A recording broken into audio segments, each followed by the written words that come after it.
So now in the last video just we covered how to write lambda expressions. Next, how we can simplify those expressions we know. Let me summarize all properties or all characteristics of lambda expressions, right? Okay. So now a lambda expression can take any number of parameters. Sometimes you may pass one parameter, zero number, or two parameter, three parameter, just like a method. It can take any number of parameters, right? Have you observed? Sir, first lambda expression won't take any parameter. Are you getting? Second lambda expression take two parameters. Have you observed? Take two parameters, right? Third one I covered already. S gives S dot length. Have you observed? It can take. So our lambda expression can take any number of parameters, no problem. If multiple parameters are there, then we require to use what? Separated by comma. Okay, one thing. If only one parameter is there, then I can remove these parentheses also. You know that. Next and after that, sir, based on context, if the compiler can able to guess, the type. Suppose I wrote int a comma int b. Okay, system.out.println a plus b. Are you getting? Based on the context, if the compiler can able to guess the types, then we can remove these types also. Then automatically just simply you can specify ab gives SOP of a plus b. Are you getting? Next and after that, sir, this body may contain, lambda expression body may contain multiple lines also. Okay, any number of lines, right? If the body contain multiple statements, compulsory we should enclose all those statements within curly braces. Are you getting?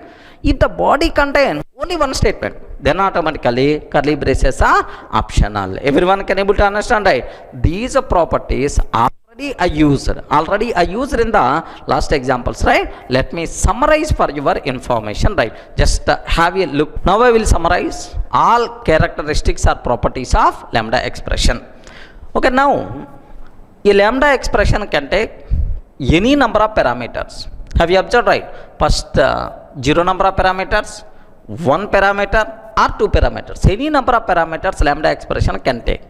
Next, if multiple parameters present, then these parameters should be separated with the comma. Have you observed, right? A comma b like this. If only one parameter available, then these parentheses are optional. Have you observed, right? Here only one parameter, but I took parentheses. If you want, you can remove, no problem at all, sir. Okay. Next, usually we can specify the type of parameter. Sir, int a comma int b, something like. If the compiler guess the types automatically based on the context, you can able to remove the types. But how the compiler can able to guess what is the type inference, that property I will explain in the next sessions. Don't worry about that. If a compiler can guess the type, can expect the type based on the context, then we can remove type, which is called type inference. Are you getting? Here int a comma int b gives SOP of a plus b. Assume compiler can able to guess the type. Okay, then simply a comma b. We are not specifying the type, right? Are you in a position to understand, right? Okay. Next, similar to method body, lambda expression body can contain any number of statements. Are you able to understand? Any number of statements it can take. If multiple statements are there, then we should enclose within curly braces. Have you observed, right? Statement 1, 2, 3 within the curly braces we require to place. Next, if a body contains only one statement, then curly braces are optional. I am not taking any curly braces. Have you observed, right? Just simply SOP of hello. That's what you people should aware clearly, right, sir? These are various properties related to lambda expression. You people should aware. Next, if lambda expression return something, we are not required to use return keyword, right? Have you remembered, right? Just I will add sixth property also. If lambda expression return something, return something, then we can remove return keyword. We can remove return keyword, no problem at all. In the last examples already I explained, sir. It is not new thing, sir. Yes gives I have to return length of the string. If I can provide string, I have to return length. My lambda expression can return length of the string. Sir, return s dot length. Return is not required to specify. Simply directly s dot length. Compiler can able to guess what it's going to do. Everyone can able to understand, right? Sir, these are various properties which are satisfied by lambda expressions. Or while writing lambda expression, these points you have to keep in your mind. Clear, right? Okay, that's it. Sir, now in the last videos I told how we can write lambda expression. Next, what are various properties of lambda expression to write more simplified lambda expressions. Up to that we covered. Sir, after writing lambda expression, we have to call that lambda expression based on our requirement. Just like a method, lambda expression is a method. Just like a method, if I am writing a method, we can call that method based on our requirement. Same way, once I wrote lambda expression, I have to call that lambda expression based on our requirement. To call that lambda expression, compulsory some concept must be required. What is that concept? Is functional interface. Are you getting? So what is the purpose of functional interface? What is the concept name, sir? Can you spell out? Functional interface. Are you getting? Once we write lambda expression, to invoke that lambda expression, we required functional interface. Sir, very important question for the interview room. Can you explain what is functional interface? Regarding what is the functional interface, all properties of functional interface we have to discuss. And once we are getting clarity about functional interface, then I will talk how we can invoke lambda expression by using functional interface. First, better to get some idea about all properties of functional interface first. Sir, what is functional interface? The name itself indicates, have you observed, right? It's an interface. Of course, which is functional interface, right? In the last, in your core Java session, somewhere you may heard about, sir, I know marker interface, I know normal interface, but I never heard functional interface. Sir, very clear. Sir, here for your information, functional interface, the word is the new, but concept is old concept only. Are you getting? In your core Java classes, somewhere you may heard runnable interface, callable interface. Are you getting? Callable interface, runnable interface, action listener itself is one interface, right? Sir, these are functional interfaces only. Then immediately you may ask, sir, here runnable. What is this one, sir? Runnable. Okay. I can use the word callable. Callable itself is. Next, action listener. Are you getting? What is this concept? Action listener. Sir, all these are we use already in our regular coding. These are functional interfaces only. Sir, can you spell out what is the functional interface first? Very simple, sir. If the interface contain only one abstract method. Sir, interface should contain how many abstract methods, right? Only one single abstract method. If the interface contain only one abstract method, that interface is called functional interface, right? Are you getting? Sir, why I'm using the word these are functional interfaces? Very simple. Runnable. Have you observed? Contains only run method. Are you getting? Runnable contain how many methods, right? Only one method. That method is one run method. Next, callable contains how many methods, right? Contains only one method. What is that method? Call method. In the multi-threading concept, maybe in our core Java classes I used. What is the difference between runnable and callable? Very important concept, right? Contains only one method, callable. Next, action listener. Okay, where we can use action listener? GUI concepts are AWT, Sphinx, somewhere we may have action listener. This interface contains this interface contains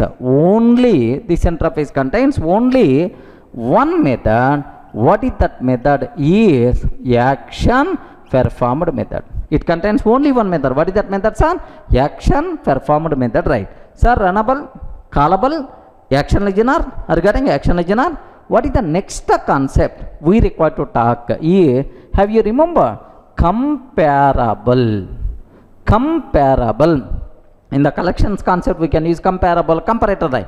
Comparable, it's also functional interface because it contains only one method. What is that method? Is compare to method. It contains only one method, sir. What is that method? Compare to method, right? Now terminology is very clear. Can you spell out what is functional interface? An interface which contain single abstract method. Are you getting? Which contains one? Single abstract method. Can you please observe the word? Single abstract method.